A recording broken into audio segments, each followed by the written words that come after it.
Pengertian ulama. Ulama adalah pemuka agama atau pemimpin agama yang bertugas untuk mengayomi, membina, dan membimbing umat Islam, baik dalam masalah-masalah agama maupun masalah sehari-hari yang diperlukan, baik dari sisi keagamaan maupun sosial kemasyarakatan. Ulama-ulama penyebar agama Islam di kawasan Melayu beserta karyanya. Yang pertama yaitu Hamzah Fansuri. Hamzah Fansuri hidup pada masa pemerintahan Sultan Iskandar Muda. Pengembaraan intelektualnya tidak hanya di Aceh, tetapi juga ke India, Persia, Mekah, dan Madinah. Hamzah Fansuri sempat mempelajari ilmu fikih, tauhid, tasawuf, sejarah, dan sastra Arab.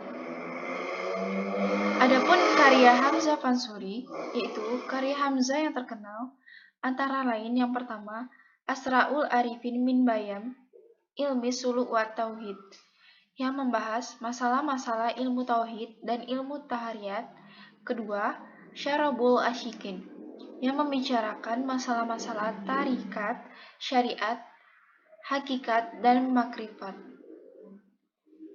Selanjutnya, Syamsuddin Al-Sumatrani. Syamsuddin Al-Sumatrani adalah salah satu ulama terkemuka di Aceh dan Nusantara. Beliau berprofesi sebagai hakim agung. Yang ketiga yaitu karya Syamsuddin Al-Sumatrani. I-Jauhar Al-Haqiq merupakan karyanya yang paling lengkap yang telah disunting oleh Van Nieuwenhuizen, 30 halaman berbahasa Arab. Selanjutnya Risalatubayyin Mulahazat Al-Muwahhidin wa Al-Mulhidin fi Zikri Allah, 8 halaman berbahasa Arab. Nuruddin Ar-Raini. Nuruddin Al-Raniri adalah ulama penasehat Kesultanan Aceh pada masa kepemimpinan Sultan Iskandar Tsani. Karya Nuruddin Ar-Raini, Bustan As-Salatin, Siratal Mustaqim dalam bidang tasawuf, Darul Fawaid fi Syarah Al-Qaid, wa Faid Al-Bahaiyah. Selanjutnya yaitu Syekh Muhammad Yusuf Al-Makassari. Syekh Muhammad Yusuf Al-Makassari pernah mempelajari bahasa Arab, fikih, tauhid, dan tasawuf. Untuk karyanya yang paling populer yakni Sifiinat An-Najah yang hingga kini masih banyak diajarkan di berbagai pesantren. Di Museum Pusat Jakarta juga didapati sekitar 10 manuskrip Syekh Yusuf yang belum diterjemahkan. Setelah itu ada Syekh Muhammad bin Umar An-Nawawi Al-Bantani. Beliau termasuk salah satu ulama yang cukup berpengaruh dan sangat dihormati. Beliau adalah seorang ulama Indonesia yang mendunia karena menjadi pengajar di Masjidil Haram, Makkah. Ia adalah seorang ulama yang sangat produktif, menulis kitab dan menghasilkan ratusan karya. Karya Syekh Muhammad bin Umar An-Nawawi Al-Bantani yaitu meliputi bidang ilmu fikih, tafsir, tauhid, tasawuf, dan hadis. Selanjutnya yaitu Syekh Ahmad Khatib Minangkabau. Syekh Ahmad Khatib Minangkabau adalah seorang ulama Indonesia asal Minangkabau. Ia lahir di Nagari Kototuo, Kecamatan Empat Koto, Kabupaten Agam, Sumatera Barat pada tanggal 6 Zulhijjah 1276 Hijriah atau 1860 Masehi dan meninggal di Mekah pada tanggal 8 Jumadil Awal 1334 Hijriah. Beliau menjabat sebagai imam mazhab Syafi'i di Masjidil Haram. Karya beliau terdapat 2 karya, yaitu yang pertama karya yang berbahasa Arab. Karya yang berbahasa Arab antara lain adalah Hasyiyah An-Nafahat ala Syarril Warakat lil Mahali, Al-Jawahirun Nakiyah fil A'malil Jaibiyah, Raudatul Husab, dan lain-lain. Selanjutnya yaitu karya yang berbahasa Melayu. Mu'allimul Husab fi ilmi hisab, Al-Jawahir Al-Faridah fil Ajwibah Al-Mufidah, Fatul Mubin liman sakala torikil wasilin, dan lain-lain. Wali Songo 1. Sunan Gresik atau Maulana Malik Ibrahim. Sunan Gresik disebut berasal dari Samarkand, Asia Tengah. Ia menyandang gelar Sunan Gresik karena menyebarkan ajaran Islam di wilayah Gresik, Jawa Timur. Metode dakwah yang digunakan Sunan Gresik adalah dengan mendekatkan diri pada masyarakat dengan mengajarkan cara bercocok tanam, melalui pendidikan dengan mendirikan pesantren, serta membangun surau. Sunan Gresik wafat pada tahun 1419 dan dimakamkan di Kampung Gapura, Gresik, Jawa Timur. 2. Sunan Ampel. Sunan Ampel memiliki nama asli Raden Muhammad Ali Rahmatullah atau dikenal juga dengan nama Raden Rahmat. Sunan Ampel merupakan anak dari putri Raja Champa, yaitu sebuah kerajaan di Vietnam. Ia juga memiliki hubungan darah dengan istri Prabu Brawijaya yang merupakan bibinya. Sunan Ampel juga menjadi pendiri kerajaan Demak, dengan Raden Patah sebagai rajanya. Sunan Ampel menyebarkan agama Islam di Surabaya dan terkenal dengan ajaran Moh Limo. Ajaran tersebut terdiri dari Moh Main, Moh Ngombe, Moh Maling, Moh Madat,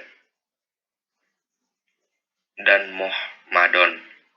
Gelar Sunan Ampel adalah Bapak para Wali karena memiliki 7 anak, yang diantaranya adalah Maulana Magdum Ibrahim dan Syarifuddin. Sunan Ampel meninggal pada sekitar tahun 1467 Masehi dan dimakamkan di barat Masjid Ampel, Surabaya. 3. Sunan Giri. Sunan Giri memiliki nama asli Muhammad. Ia juga dikenal dengan nama Raden Paku, Prabu Satmata, Sultan Abdul Fakih, dan Joko Samudro.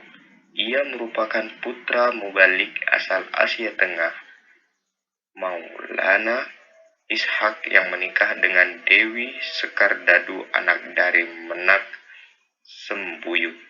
Sebutan Sunan Giri didapatkan dari nama pesantren Giri yang didirikan dari perbukitan Sidomukti, Kebomas, Gresik. Pesantren ini tersohor hingga Madura, Kalimantan, Sumba, Flores, Ternate, Maluku, dan Sulawesi. Dalam perjalanannya, pesantren ini berkembang menjadi kerajaan Giri Kedaton. Sunan Giri juga dikenal dengan cara dakwah melalui seni dengan tambang mencapat, seperti pucung dan asmarandana. Sunan Giri wafat pada tahun 1506 Masehi dan dimakamkan di Dusun Giri Gajah, Desa Giri, Kecamatan Kebomas, Gresik.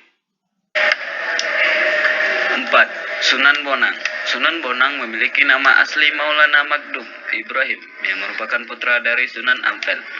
Sunan Bonang menyebarkan ajaran agama Islam melalui kesenian dengan melakukan akulturasi budaya mulai dari Tuban, Rembang, Pulau Bawean, hingga Madura. Peninggalan Sunan Bonang antara lain gamelan Jawa yang merupakan hasil modifikasi peninggalan budaya Hindu dengan menambah rebab dan bonang. Sunan Bonang menggunakan gamelan memainkan lagu bernuansa Islam yang salah satunya berjudul Tombo Ati.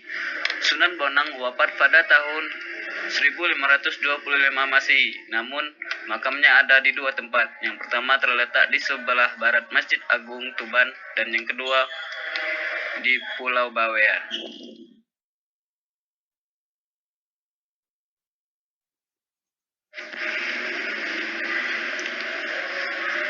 5. Sunan Derajat. Sunan Derajat merupakan anak dari Sunan Ampel sekaligus adik dari Sunan Bonang yang memiliki nama Raden Syarifuddin atau Raden Qasim. Ia mendapat gelar dari Raden Patah dari Kerajaan Demak sebagai Sunan Mayang Madu. Ia berdakwah dari daerah pesisir Gresik hingga berakhir di Lamongan. Cara berdakwahnya termasuk dengan memanfaatkan media seni dengan suluk dan tambang pangkur. Selain itu, ada pula ajaran catur piwulang yang isinya ajakan untuk berbuat baik kepada sesama. Sampai saat ini, ajaran tersebut masih digunakan turun-temurun sebagai pedoman hidup. Sunan Derajat wafat pada tahun 1522 Masehi dan makamnya berada di Desa Derajat, Paciran, Lamongan, Jawa Timur. Keenam, Sunan Kalijaga. Sunan Kalijaga yang memiliki nama asli Raden Said adalah putra dari Tumenggung Wilatikta, Bupati Tuban. Ia menjadi seorang wali setelah bertemu dengan Sunan Bonang yang menjadi guru spiritualnya. Sunan Kalijaga memulai berdakwah di Cirebon dan kemudian meluas hingga Pamanukan hingga Indramayu.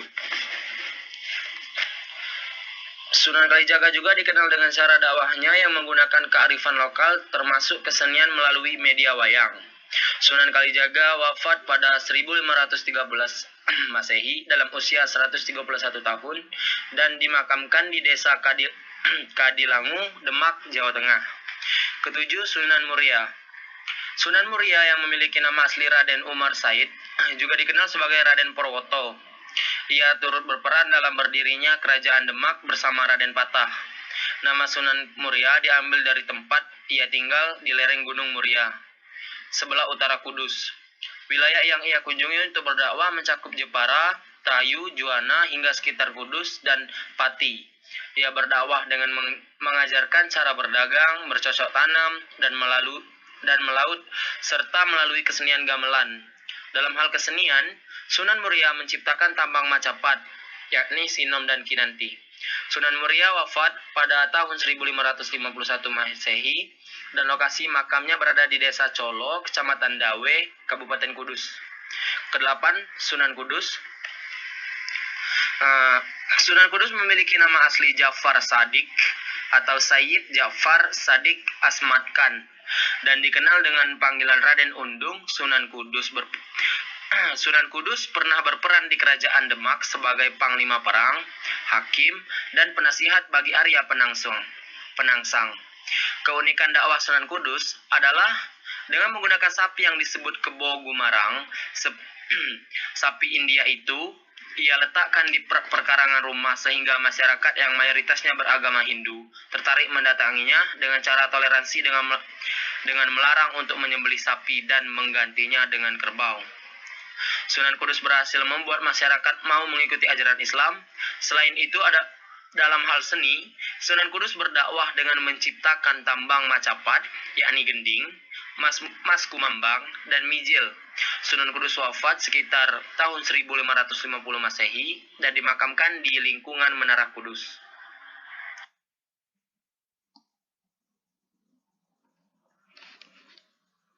Sembilan, Sunan Gunung Jati. Sunan Gunung Jati memiliki nama asli Syarif Hidayatullah, merupakan pendiri Kesultanan Cirebon dan Banten. Ia juga menjadi satu-satunya wali yang menjabat sebagai kepala pemerintahan. Ia berasal dari Pasai, Aceh, kemudian singgah di Jawa Barat sepulangnya dari Mekah. Sunan Gunung Jati melakukan pendekatan budaya untuk menyebarkan agama Islam di Jawa Barat. Ia juga mendekati masyarakat dengan membangun berbagai infrastruktur di wilayah kepemimpinannya. Sunan Gunung Jati wafat pada tahun 1968 Masehi dan dimakamkan di puncak Bukit Sembung yang berlokasi di pinggiran kota Cirebon.